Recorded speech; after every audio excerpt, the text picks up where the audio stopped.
My dear students, चलिए आज हम क्लाउज की बात करते हैं। एक्चुअली क्लाउज है क्या? क्लॉज किसे कहते हैं? What is a clause? Students को क्लॉज समझ में जल्दी आती नहीं है,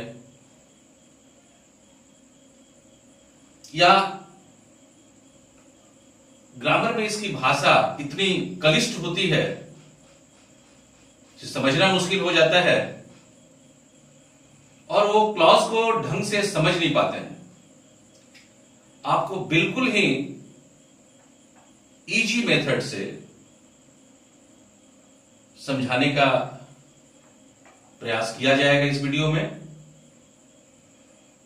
आप देखिए, कहते हैं जहां रोग होता है वहीं दवा भी मिलती है, वहीं दवा भी होती है। ठीक वैसे ही क्लॉज जो वर्ड है ना, ये अपने आप में पूरा डेफिनेशन लिए हुए है। पूरा का पूरा डेफिनेशन क्लॉज वर्ड में समाया हुआ है। देखिए, हम इसको बताने का प्रयास किए हैं, आपको अच्छा लगेगा।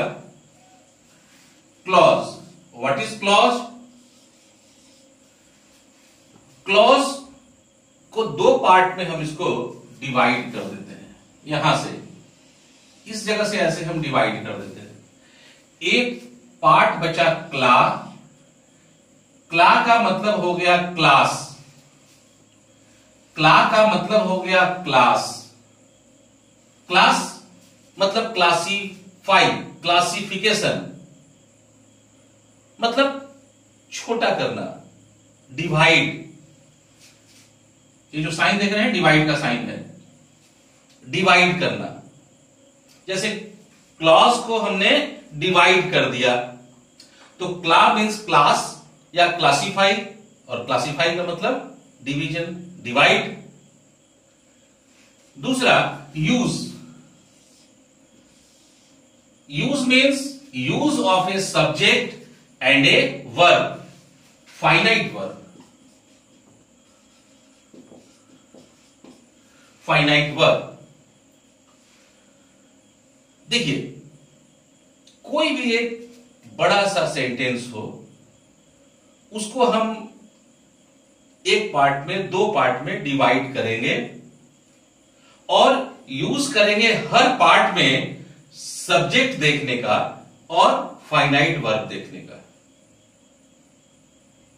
सेंटेंस को कई पार्ट में डिवाइड कर देंगे, उसमें देखेंगे हर पार्ट में सब्जेक्ट है क्या, फाइनाइट वर्ब है क्या। अगर उसके हर पार्ट में, प्रत्येक पार्ट में सब्जेक्ट और फाइनाइट वर्ब होता है तो वो क्लॉज है। यानी divide a sentence into two parts if a subject in each part of a sentence, each part of a sentence and a verb is used, each part is a clause। यहां आप देखेंगे example के तौर पे, ये sentence है, I know that he is a good man. यहां दो पार्ट हैं सेंटेंस के। पहला है आई नो और दूसरा है that he is a good man. तो आई नो यहां पे अब यूज कीजिए, इसको पहले डिवाइड कर दिया सेंटेंस को, फर्स्ट काम है डिवाइड करना। दूसरा अब यूज करेंगे कि इसमें सब्जेक्ट और फाइनाइट वर्ब है या नहीं। एक्चुअली इसमें भी हम इस पे भी बात करेंगे कि फाइनाइट वर्ब एक्चुअली है क्या। फाइनाइट वर्ब उसे कहेंगे जो वर्ब सब्जेक्ट के नंबर और पर्सन से कंट्रोल होता है। जैसे यहां पे आई सब्जेक्ट है और ये नो क्या है, इसके साथ लगा, आई के साथ लगा, ये कंट्रोल है। अगर यहां ही होता तो यहां नोज हो जाता। तो सब्जेक्ट के नंबर और पर्सन से जो वर्ब कंट्रोल होता है, नियंत्रित होता है, वो फाइनाइट वर्ब है। तो ये दोनों ही पार्ट में जब डिवाइड कर दिया हम इस सेंटेंस को, तो दोनों ही पार्ट में हम ये देखेंगे कि दोनों पार्ट में सब्जेक्ट और फाइनाइट वर्ब है। देखिए इसमें आई सब्जेक्ट हो गया, नो क्या हो गया, फाइनाइट वर्ब। अब आप समझ गए कि फाइनाइट वर्ब क्या है।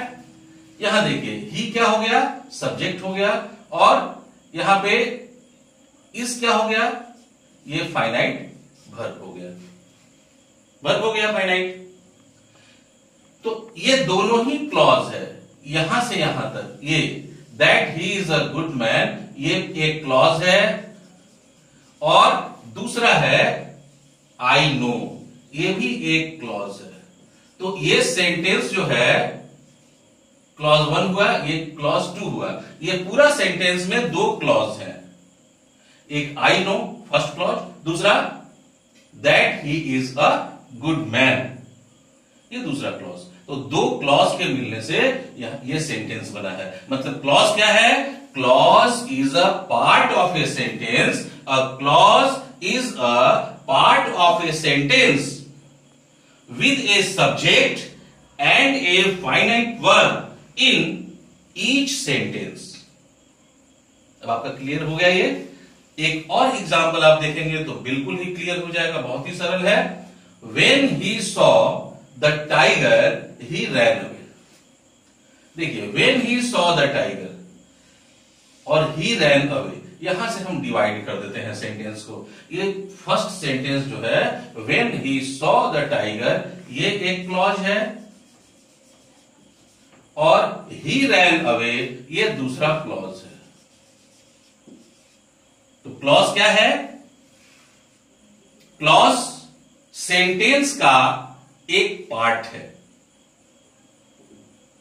जिसमें सब्जेक्ट और फाइनाइट वर्ब होता है।